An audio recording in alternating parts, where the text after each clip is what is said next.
everyone. Welcome to SMPD. I am Sarah. I'm Pierre. And we are on our third SMPD episode. Thank you guys for watching our last episode. Thank you for liking, following, and all that fun stuff. Look at that. You're saying it. Good Well, job. you said. Let's disregard Pierre today. I'm just saying. I'm just saying. Last time I said it both times, but yeah. Continue. You're doing good. Oh, thanks, G. So today we are going to be talking about having a balance when it comes to being the disciplinarian as a parent and the loving parent when you're a single parent, which is a trabalengua, a tongue twister to say. Okay. Yeah. So talk to me about your balance. How do you balance that out? Only God knows. I don't know. It's just, it depends on the. So discipline itself is a very difficult topic because it depends on the child, how old they are, and what trouble they got into, or what trouble they're getting themselves into, or is it a repetitive thing? Is it a one-time thing? And then do they know better? Should they know better, right? Education is a very serious thing, but also, like we said a couple of episodes before, home education, home discipline, and I don't want to sound condescending or preference, but there is a difference between a man disciplining a child and a woman disciplining a child.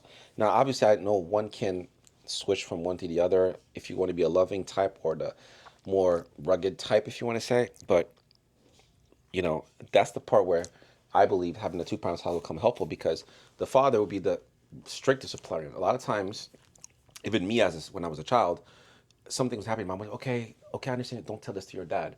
Not that my mom was hiding from my father, but that she just wanted to be a little bit more loving and caring. But my dad, when he disciplines me, he was really harsh and straight to the point, and his punishments were really heavy. But again, they were righteous.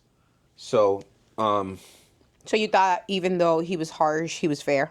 yeah, he was fair. He was harsh. He was being, definitely harsh on me. But I understood that I had to respect this man. That was my father, and at an early age, he kind of made me understand that a lot of things I'm doing right now, you won't understand. But when you become a father yourself, or when you become a parent yourself, or when you have your own children, you understand that these things are necessary. I'll give an example. When I wasn't doing great in school, and he would punish me. He would say, like, one of the things that he doesn't want to have when he wish he has, and he wish I don't have, is something called regret. In the sense of, I could have done better, I couldn't have done this, but I didn't. I was not disciplining myself, I was not applying myself correctly. And I believe that, with that in mind, he said he has to push his discipline for me to be more self-aware of what I was doing. So but Do you feel like it worked? definitely worked. Because even with the mistakes I've done in my life, I punish myself more than my wife when she's angry about me about something, right? Or my children when I do something. Again, not to say that my children can be mad at me, because even as a parent, because I understand as a parent, when it comes to children, the same way our parents, it was their first time. It's my first time too. There's no book about, I was a parent before, I'm a parent again, I know how to do it this time. It doesn't matter how many children you have, because all your children are not be the same. You know what I mean? You could have 50 children. They're all 50 different personalities. You could have one that's quiet and one that's extremely loud. You know what I mean? So, and they all need different types of care, affection, and approach. The way you talk to your daughter is not the way you talk to your son. The way you talk to the oldest is not the way you talk to the youngest, or the one in the middle. You know what I mean? So, and I believe that when you're a single parent, it is very difficult to manage that balance when it's two of you attacking those challenges together. If you're obviously in the correct environment and the correct communication line from you and your partner, that can be passed down in that disciplinary action towards those children, because that's already established before they were born. That's my belief. Okay. You made a comment that, of course, rubbed me the wrong way, per usual, right? The whole, like, you feel like the men are better at disciplining the child than the women are. I think you misunderstood what I said. No, those were the words that you use. But you could elaborate too. Okay. the typical way it goes is like this, right? And I'm going to quote this from an example I saw from a podcast. Okay. The child is there, the child falls. Typically, the woman be like, "Oh, baby, you all right? Get up, you okay?" Falls again. "Oh, baby, you all right?" The child might fall 3 times. The father, "What are you doing? Get up." The difference is that we're more, get it over with, let's go. The woman would be more nurturing. Again, We're nothing wrong. nurturers by nature. There's nothing wrong with that. It's Yeah, just no, that there isn't. There's nothing wrong with that. But again, I just don't think it's fair to say that men are better at disciplining than women are. I don't, and again, I'm going based off my experience. and before you continue, my question for you is going to be this: do you think your experience explains why you don't understand the other side? What do you mean I don't understand? Because you just said to me that I understand that as a unit, you can divide and conquer and Okay. provide nurturing and discipline. correct. But I also believe that one parent is capable of doing both. Is it fair to ask for that parent to do both? It's not about is it fair. If it's the circumstances that they can't change, Right. I can't force someone to be a parent. I understand that part. So as a parent, a single parent, you have to. you have to find the balance, be right? To be both. So that means I have to be the disciplinarian, but I also have to be the nurturer. I understand So- that part. I think, with all due respect to all men out there, right? I feel like a single parent, because they're able to do both, they're better at it. I think you're forced to find a balance. I'm not saying that all single parents are good, have a good balance, because they don't. They don't. But I also, now you have more work to but do. neither does a two-parent household, because they don't always have together. Because if that was the case, right, like we spoke in previous episodes, raising a child, right, and the way we discipline our children, that has to, in a way, sync together, but it doesn't always. Of course. So I think I've seen a better result in how children behave with a single parent home. I've actually seen kids who have two-parent household who are, with all due respect, like little brats. They have like this expectation of like, well, they play tussle with their dad and with their mom and dad. Well, mom said this, and like, oh well, what dad said it was okay. So like, those things take place versus like I seen kids who come from a single parent.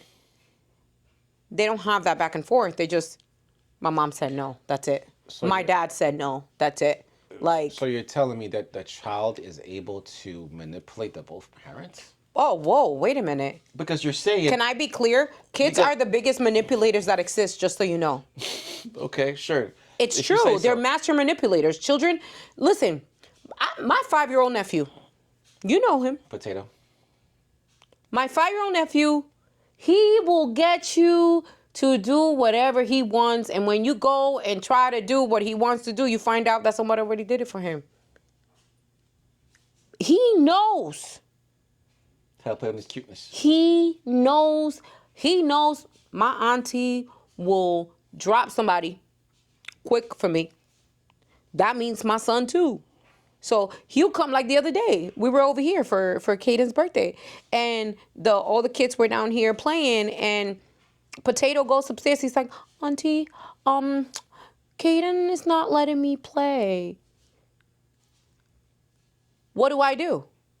I immediately go downstairs. Caden, why aren't you letting Potato play? Well, I asked him to pick up the pieces from the Connect 4 because they were all over the floor. But he knows. He knew to come to me. He knew to come to me.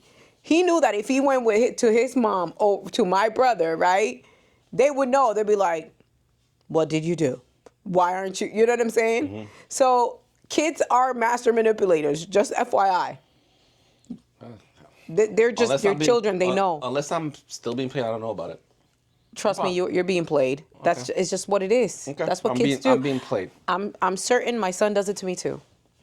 At least he used to do it when he was little. I don't know about now. I think he might be a little scared to do that now, but but yeah, I think that when you're able to do both, in my personal case, and I say my personal case, I'm speaking about how I discipline my son and how I nurture my son. I'm strict to where I shouldn't have to ask you once, twice, or 3 times. If I ask you once, I expect it. I expect for you to listen when I tell you the first time. I tell you with kindness first. I tell you with love second. The last time, it ain't gonna be either, right? But repetition and understanding helps, because I think a lot of parents sometimes they see a circumstance get too tough and they give up.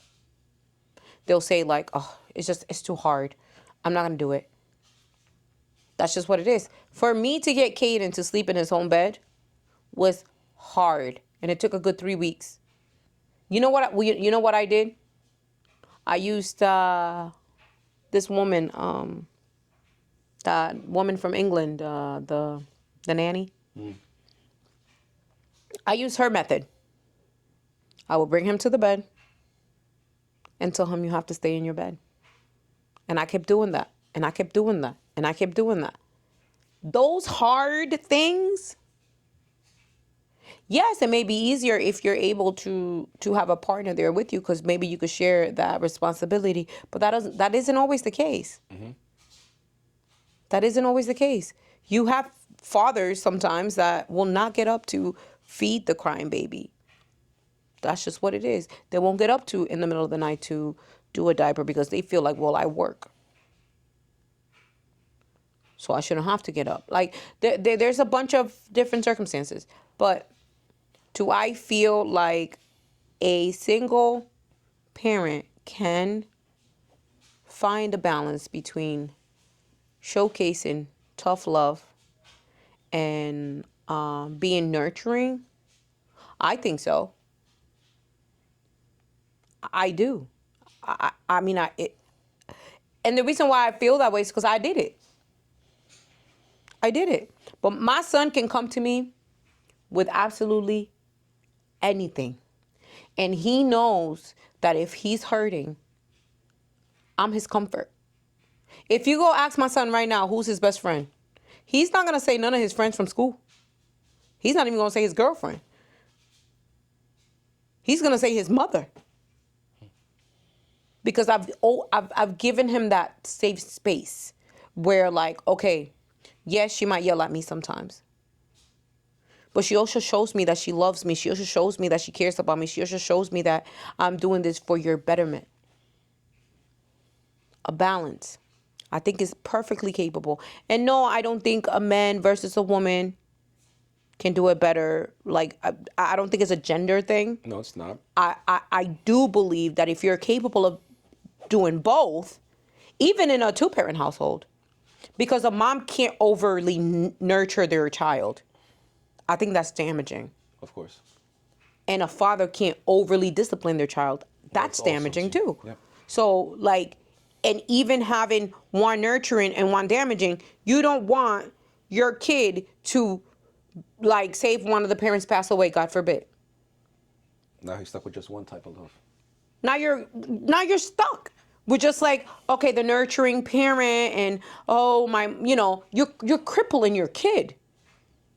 So you believe that instead of so here's the Question.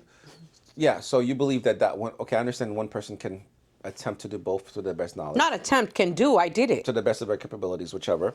But you also believe that in a 2-parent household, they both can't do the flip, or should they? So here's the question. I think they should. This In both circumstances, they should be able to do both. they should be able to do both. Because, like,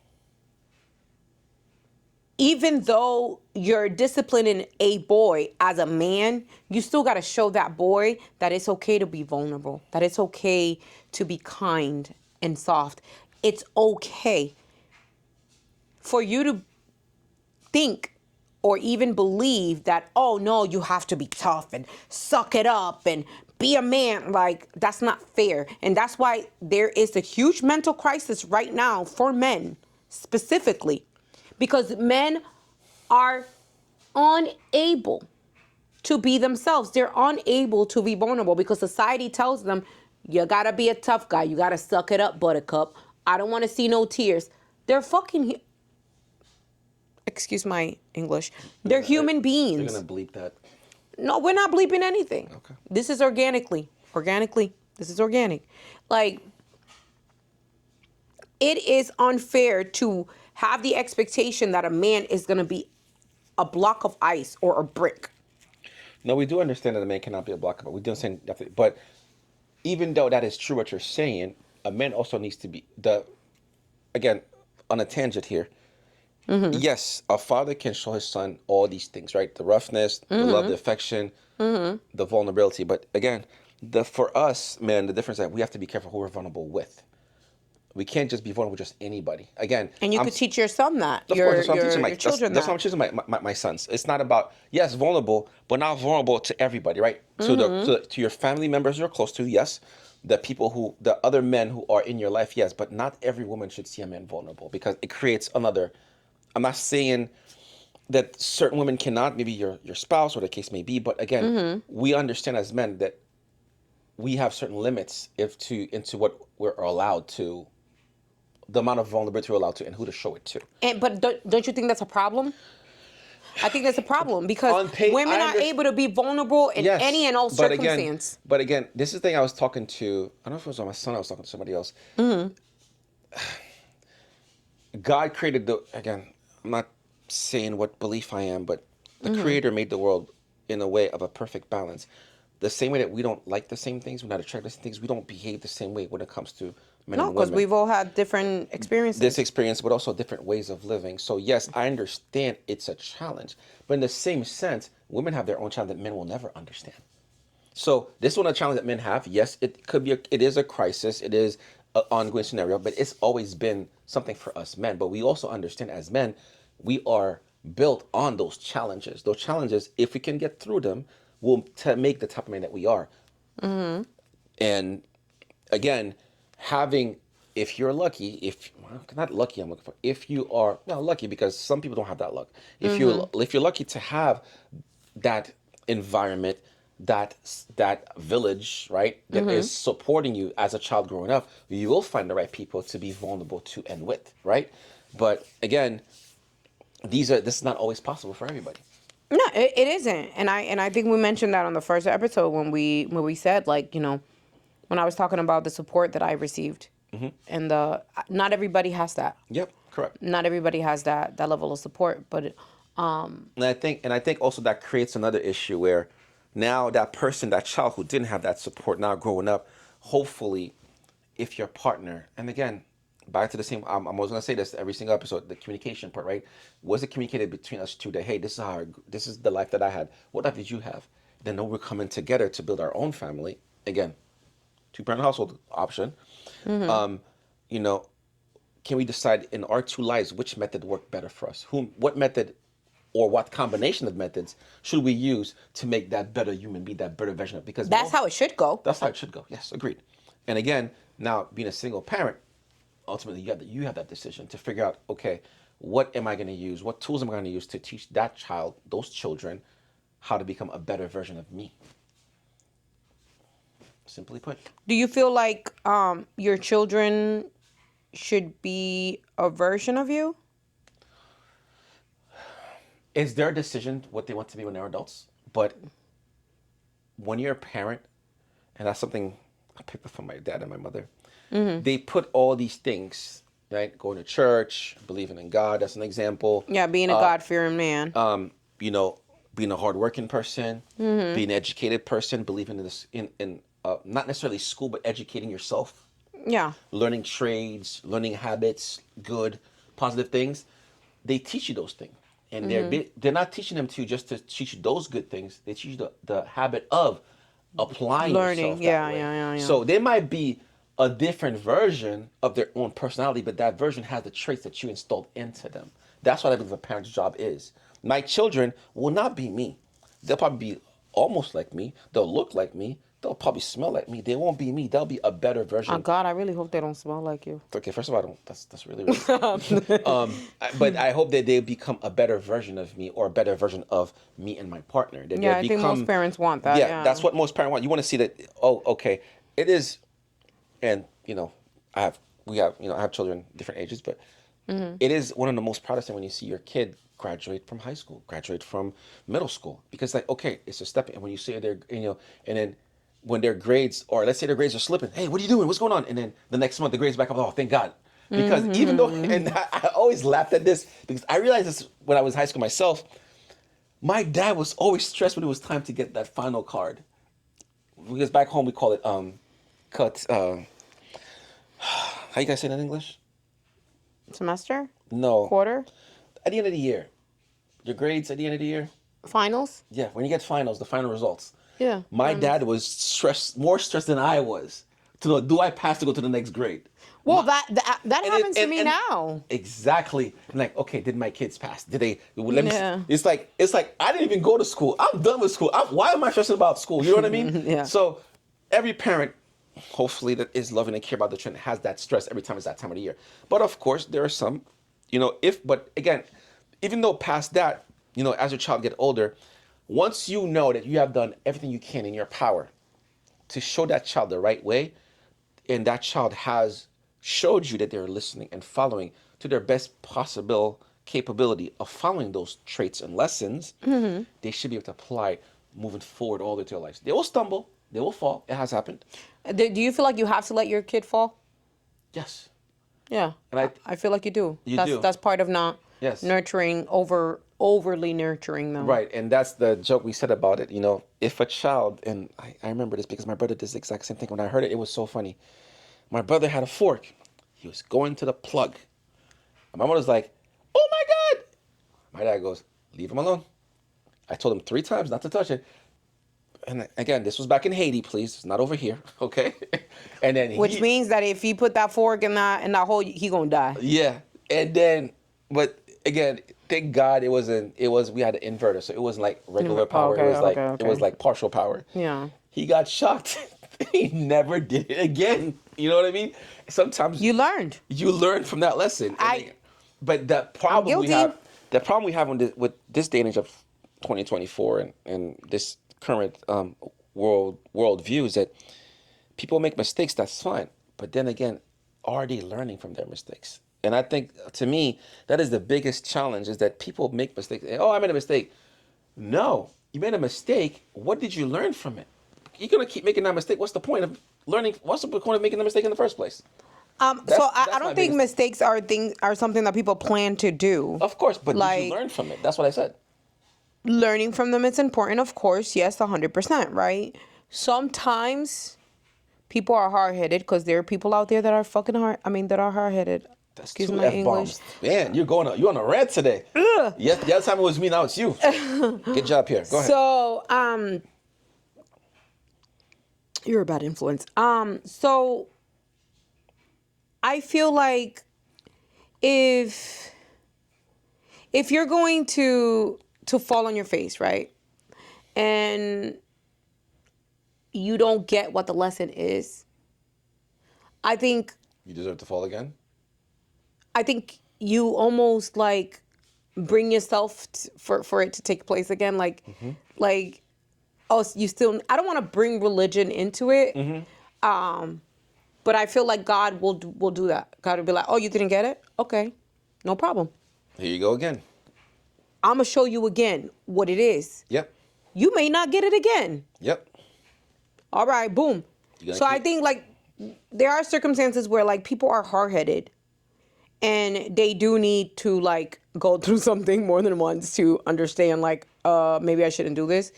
But then there's people who are able to get it immediately, right? That's why we all learn at different paces, right? Correct. But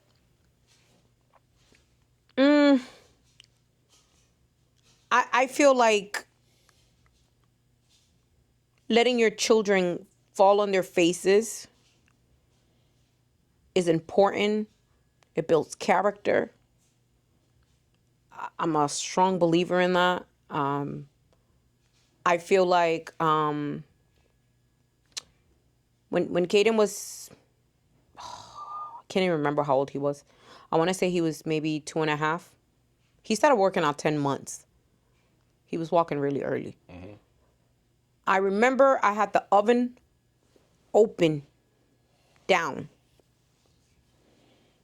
And where we used to live, you had like a hallway, and the hallway went all around. And you can come back to the same spot. 360. So the oven door, I had already thought him hot. I already went through that process with him. Like I'd always say, because my mom would always be cooking. So like, I'd always say, no, hot. You get burnt hot. So this particular day, I was baking like mashed potatoes. Like I was melting the cheese on top of the mashed potatoes for him to feed it to him. So I turned the oven on, and he's, I think he's hungry, excited to eat and everything. And he's seeing me putting the thing in there, and I'm telling him, Papi, hot. He's having a grand old time, blue, blue, blue, and going around in circles. Essentially, I open the oven, and I take the potatoes out, and I put it on the counter. He comes around, and he goes, and he touches it. The mashed potatoes. No. The oven? I have the oven. And I just hear her scream, and I'm just like, now, he was capable of understanding, like, in the bathtub, right? Like, the water, it was dangerous. Like, I didn't want him to fall, blah, blah, blah, whatever. He was capable of understanding that, right? So I'm telling him, like, what happened? This is Caden. Hot. I'm like, you think? I'm like, I told you this, you know what I mean, already. But at that moment, because he was hurt, I was a mom, right? And I said to him, Papi, I closed the oven. I got down. He's crying, screaming. And I'm like, oh my God, Papi, are you okay? Blah, blah, blah. Felt bad. Boom, put ice on it, did all this stuff. I actually took a potato peel and put it on his finger. And then I said to him, Mommy said hot. That's why you don't touch, Papi. You don't touch that. Because he's little, so I'm speaking to him in like, one word sentences so he could understand. But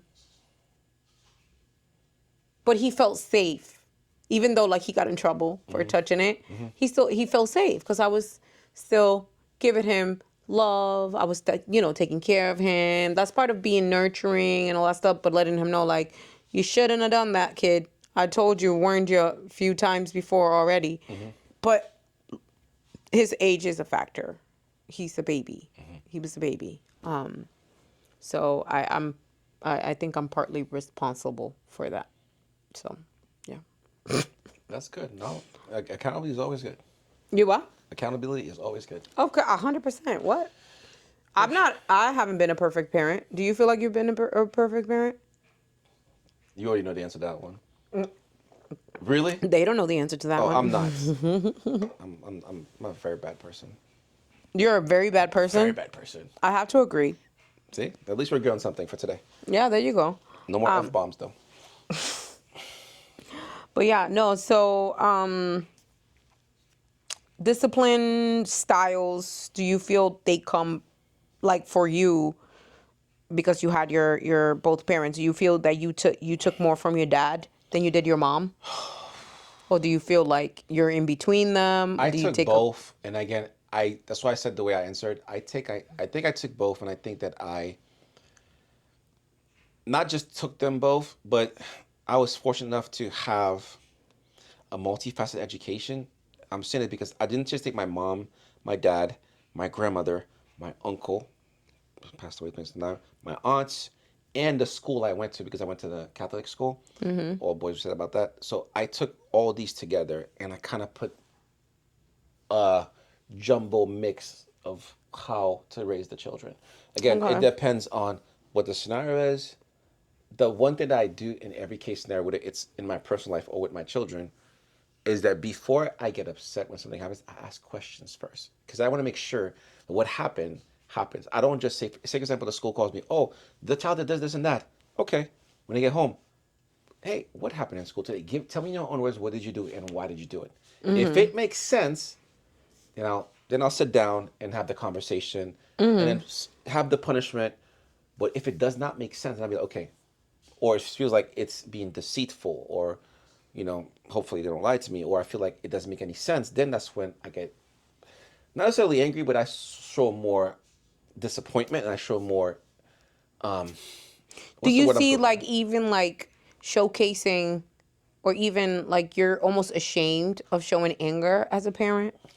Like, because like I think we have a right to be angry, and I think that's okay to be I'm not angry. ashamed to show anger. I can show anger, but I show controlled anger. I can be Yeah. angry, but that doesn't mean that Yeah, I'm gonna yeah. break everything. Exactly. Of course I'm Exactly. angry, but I try to show them more Yeah. disappointment than anger.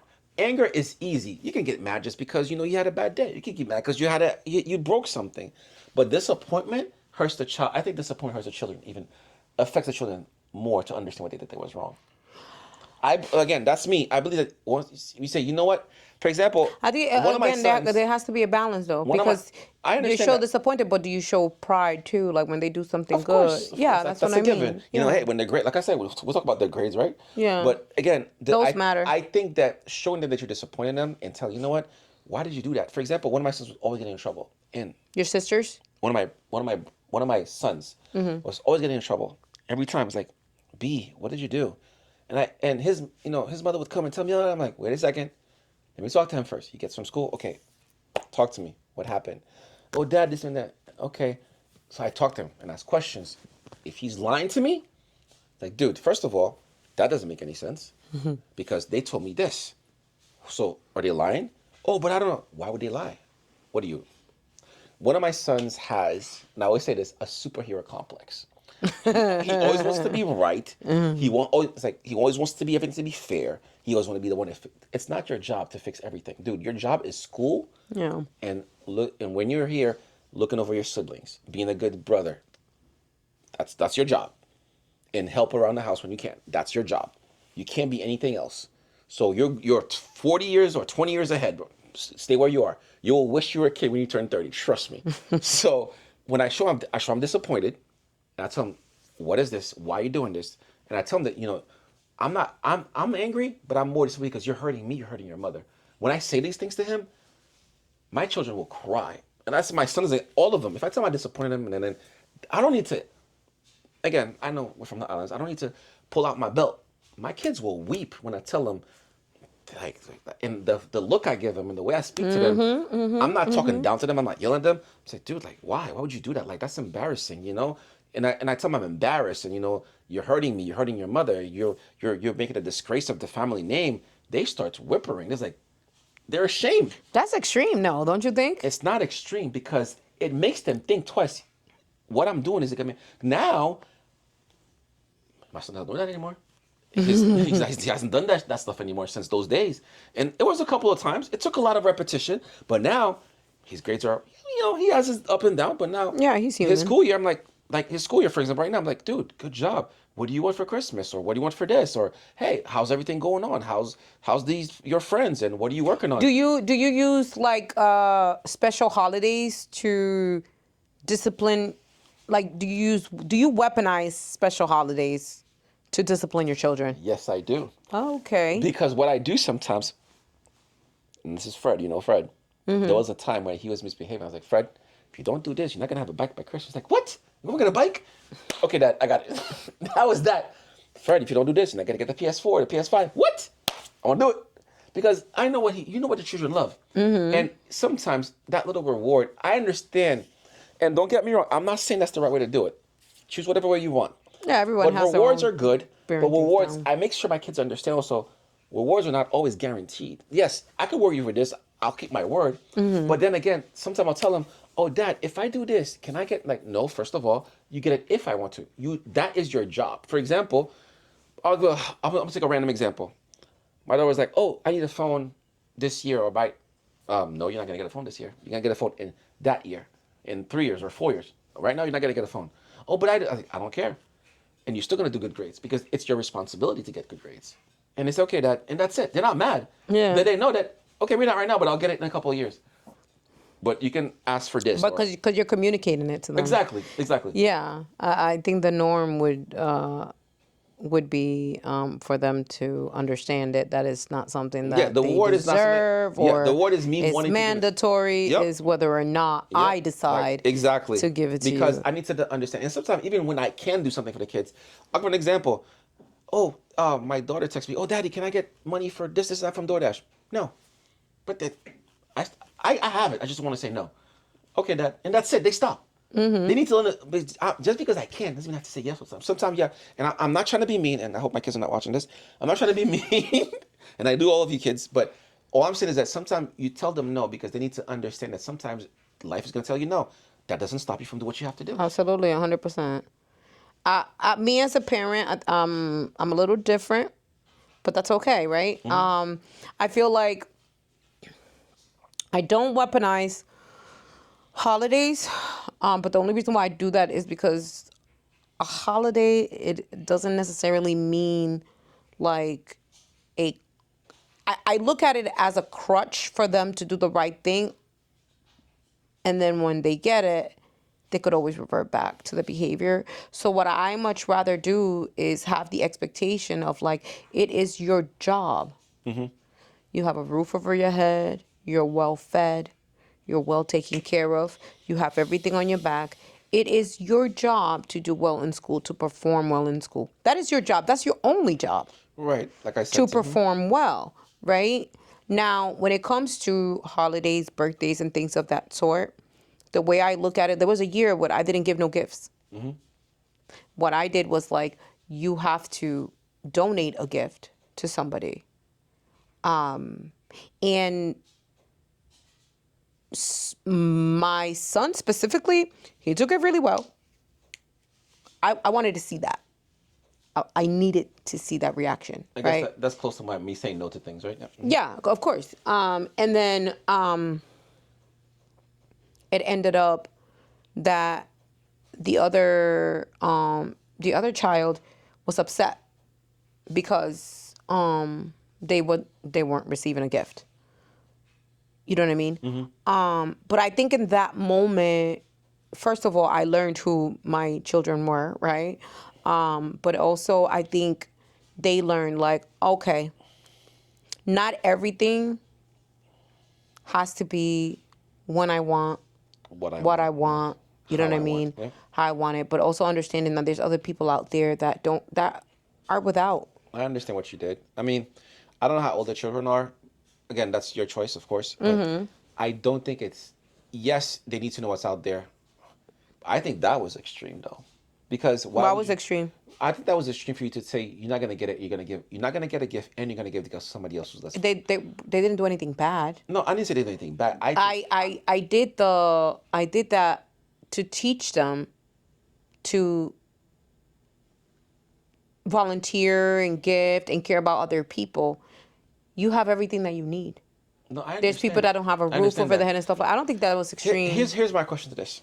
And this is gonna go back to, again, I'm not shooting at you for this one, but it's gonna be. No, I don't. Trust gonna be- me, I'm not offended. It's gonna be a rebuttal for this. Go ahead. Your children did not ask to be born. It's your responsibility as a parent to provide for them. So yes, they have everything. they need. Provide. Listen to what you said. Keyword provide. Let me finish a sentence, please. Yes, provide. Christmas gifts are not part of providing. I understand that. That's not I part of understand. providing. But again, like I said, let remember me what tell I you, said? This is why I'm giving you a roof over your head, This is what clothes I'm on your saying, what I'm back, saying. and food. This is That's what my I'm job. saying, what I'm saying. It's a difference. You point out to them that you're doing your job as a parent to them. Mm-hmm. They're not gonna. They might understand. They might understand. Maybe you don't understand it after, whatever the case may be. But you're telling them the obvious. Of course, it's your responsibility as a parent. Of course, it's your responsibility as a parent. Why would you need to bring that up to them? Shouldn't they know that already? But we're talking about in a way of discipline. But didn't do anything wrong, you said. No. I'm talking about the year Mm-hmm. when I had them give a gift to somebody Were else they in that they weren't trouble? gonna. No, they weren't in trouble. It was just a lesson to like, oh hey, this year it's like Thanksgiving. Okay. Instead of like cooking Thanksgiving dinner, you go and you serve the Serve homeless and things like whatever. that. Like the same thing with So Christmas. Instead of getting a bunch of gifts under the Christmas tree, we went and donated a gift to a child in need. What ended up happening after that, based on their reaction, I gifted them. Oh, they still got to give after the fact. They did. Oh, okay. They did. That's what you said. But again, it wasn't it's not a mandatory thing. Like I don't have to give them a gift on Christmas. I don't have to give them a gift. I don't have to. You don't. I understand you don't It's have a to. choice. And gift Do you giving, think- is something that society has made it to be what it is. I understand that. My Like- question to you now is going to become: do you think that if it was something you established, do you think that it could affect them in the long run or not, in a negative way? What? Like, Everybody's doing this, but Mm-hmm. my family's not doing that. no. Okay. Because I grew up, I didn't get a gift every Christmas. Me too. I wasn't able, like, I can't ever tell you, I don't remember a birthday that my mom ever celebrated for me. Ever. Dude. My first- Ever. So I celebrate my son's birthday every year, and then big milestone birthdays, I try to go big for him, right? Like I do that. I try to take him on a trip this year, but he was like, "No, Mom, I'm gonna try next year, see what happens." Regardless, the circumstance is right that my mom wasn't used to doing that, right? Like my mom grew up work, taking care of her kids, like focused on what she needed to do to take care of us. Everything was us. But the celebrating part, when we were kids, we were in, piñata. Mm-hmm. If we ever went to a birthday party and there was a piñata and somebody knocked the piñata out and all the candy was on the floor, if we even dared To touch that candy. to run over there like savages, like Mom would say, right? She would have been like, absolutely not. Ass whipping. But can you still pick up a candy if there's one on the floor? I don't even remember if that was even a thing, if that was even like an option. Okay. I do remember That you can't run. that we like a weren't savage. able to jump in there Like and savages. like savages and I think for her, like knowing my mom and understanding my mom over the years, I almost feel like she just didn't want us to get hurt, because I feel like in the event that we would have gotten hurt, my mom probably would have lost it.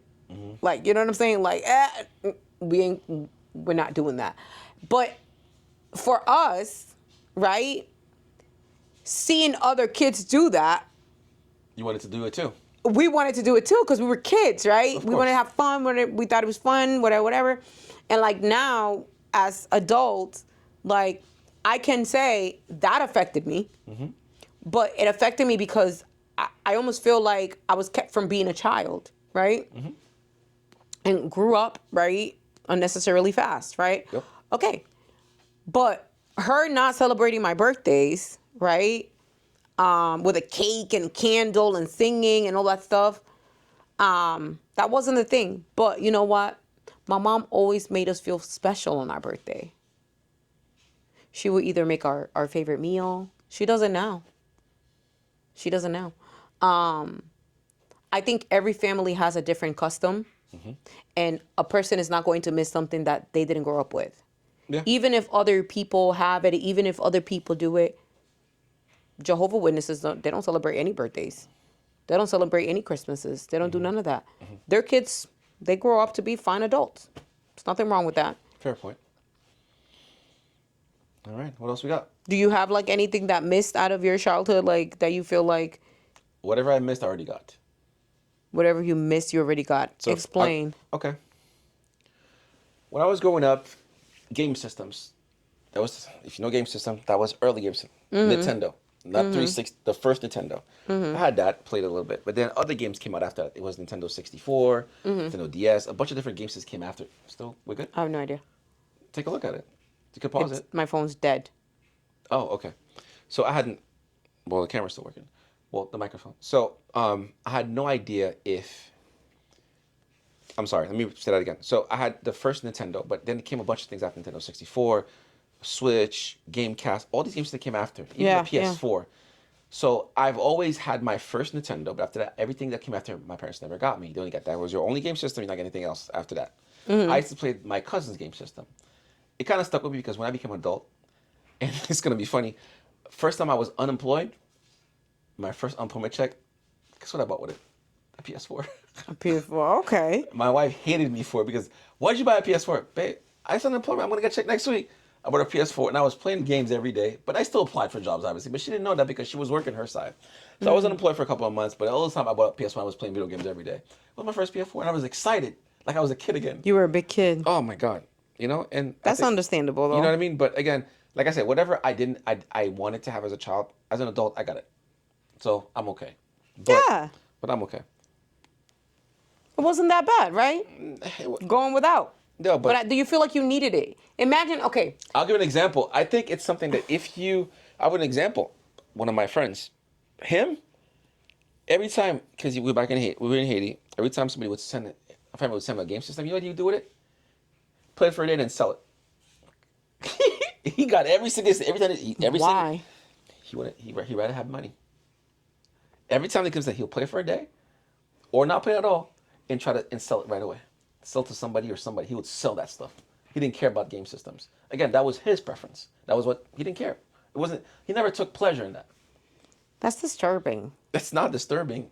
This guy he's a very, very decent guy and he's a workaholic like me. And Is disturbing to buy something to then just give it away to play once with it. He didn't buy it. It was a gift to him. He sold it. Okay. He sold it, so yeah. All right. All right, what else we got? That's all I have. That's all I have too. Yeah. So, thank you for watching our third episode. Don't forget to comment, like, share, and Donate. Talk about Sarah dropping the F-bomb, whatever. Thank you so much. Bye.